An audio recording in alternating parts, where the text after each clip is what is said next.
warahmatullahi wabarakatuh. Perkenalkan, kami dari CPNS Angkatan 31, kelompok 2. Di sini, kami akan mempresentasikan tentang Prioritas Nasional ke-15, Reformasi Birokrasi. Izinkan saya memperkenalkan anggota kelompok saya yang beranggotakan 5 orang. Salah satunya saya sendiri, Narikma Fitriani, Nabila Araya Kusuma, Seina Adelina Agustin, Erwita Listianti, dan Skolastika Ferianita. Apa sih reformasi birokrasi? Jadi, reformasi birokrasi adalah upaya pemerintah untuk memperbaiki sistem kerja pemerintahan agar lebih efektif, efisien, transparan, dan profesional dalam melayani masyarakat. Yang bertujuan untuk meningkatkan kualitas pelayanan publik, menciptakan pemerintahan yang bersih dari korupsi, mempercepat proses administrasi, serta meningkatkan kinerja aparatur sipil negara. Penasaran dengan penjelasan selanjutnya? Yuk kita dengarkan penjelasan dari teman saya, apa sih yang melatar belakangi reformasi birokrasi. Yuk kita simak penjelasannya. Selanjutnya, latar belakang. Perkembangan global di era modern menuntut setiap negara memiliki sistem pemerintahan yang cepat, transparan, efektif, dan mampu memberikan pelayanan publik yang berkualitas.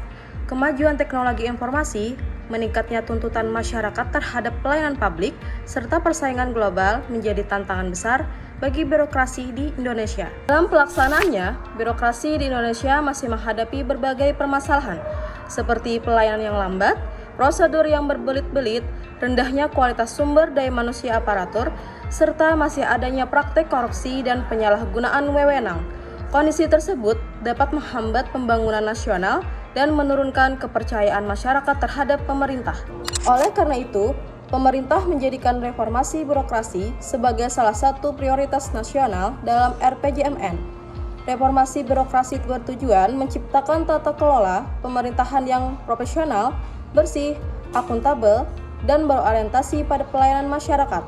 Di tengah isu global seperti digitalisasi, pemerintahan transparansi publik, dan peningkatan daya saing internasional, reformasi birokrasi menjadi langkah penting untuk mewujudkan pemerintahan yang modern dan adaptif terhadap perubahan zaman. Selanjutnya ada reformasi birokrasi. Reformasi birokrasi merupakan upaya pemerintah dalam memperbaiki sistem kerja pemerintahan agar lebih efektif, efisien, transparan, dan profesional. Dalam menghadapi perkembangan global, birokrasi dituntut mampu mengikuti perubahan teknologi dan kebutuhan masyarakat yang semakin kompleks.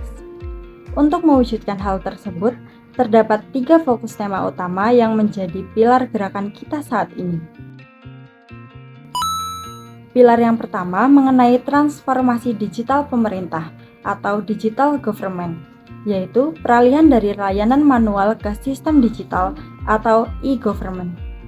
Pilar yang kedua mengenai integritas dan pemberantasan korupsi. Masih adanya praktik korupsi dan maladministrasi. Pilar yang ketiga yaitu mengenai kualitas dan pelayanan publik. Pelayanan masih lambat, berbelit, dan belum berorientasi kepada masyarakat. Selanjutnya ada tabel scoring menggunakan metode USG, urgency, seriousness, growth, untuk menentukan prioritas program. Definisi unsur USG yaitu yang pertama, urgensi yang berarti tingkat kebutuhan untuk segera ditangani. Yang kedua, seriousness yang berarti tingkat dampak atau kerugian apabila masalah tidak ditangani. Yang ketiga, growth yang berarti potensi perkembangan masalah jika dibiarkan. Lalu ada keterangan penilaian dari skala penilaian 1 yang berarti sangat rendah, 2 yang berarti rendah, 3 yang berarti sedang, 4 yang berarti tinggi, dan 5 yang berarti sangat tinggi. Selanjutnya mari kita lihat gambar tabel scoring. Isu strategis yang pertama yaitu penguatan transformasi digital atau SPBE dengan urgensi 5 poin, seriousness 4 poin, growth 5 poin, dan total skor 14 poin, merupakan prioritas kedua. Isu strategis yang kedua yaitu penguatan integritas dan anti korupsi dengan urgensi 5 poin, seriousness 5 poin, growth 3 poin, dan total skor 13 poin, merupakan prioritas ketiga. Isu strategis ketiga yaitu peningkatan kualitas layanan publik dengan urgensi 5 poin, seriousness 5 poin, growth 5 poin, dan total skor 15 poin, merupakan prioritas pertama. Untuk selanjutnya memasuki pembahasan analisa. Analisa isi reformasi birokrasi dikaitkan dengan tren global, global government, digital government, dan good governance. Kualitas pelayanan publik, isu global, birokrasi yang tidak efisien. Kondisi saat ini, pelayanan masih administratif dan belum sepenuhnya adaptif. Transformasi digital pemerintah, isu global, menuntut layanan berbasis digital atau smart government. Kondisi saat ini, Indonesia masih menghadapi kesenjangan integrasi dan kesiapan SDM. Integritas dan pemberantasan korupsi, isu global, transparansi dan anti korupsi menjadi indikator utama untuk negara maju. Kondisi saat ini, budaya birokrasi lama dan lemahnya pengawasan. Menatap data penjajakan di sebelah kanan, kita bisa melihat proporsi fokus atau beban kerja yang tergambar. Data 1, 62,5%, menunjukkan porsi terbesar yang harus menjadi prioritas atau perhatian utama kita saat ini.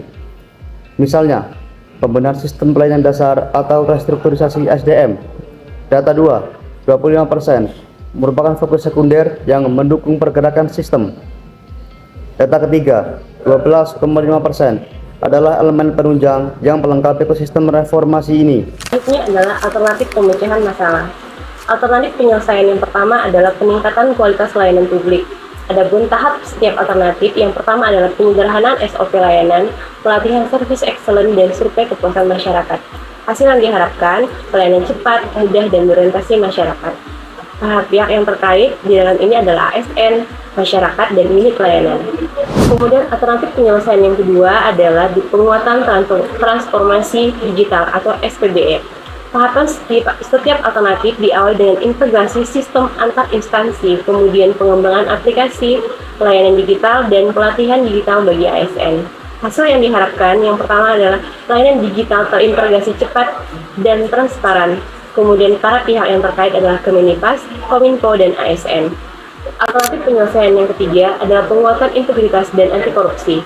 Tahapan setiap alternatif yang pertama adalah penerapan sistem digital minim tatap muka, kemudian pengawasan internal, dan implementasi budaya berakhlak. Hasil yang diharapkan adalah birokrasi bersih, bebas pungli, dan akuntabel. Para pihak yang terkait adalah Inspektorat, ASN, dan KPK.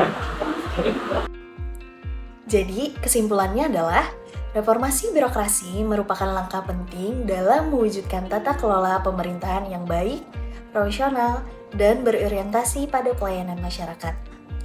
Di tengah perkembangan global dan kemajuan teknologi, birokrasi dituntut mampu bekerja secara cepat, transparan, dan adaptif terhadap perubahan.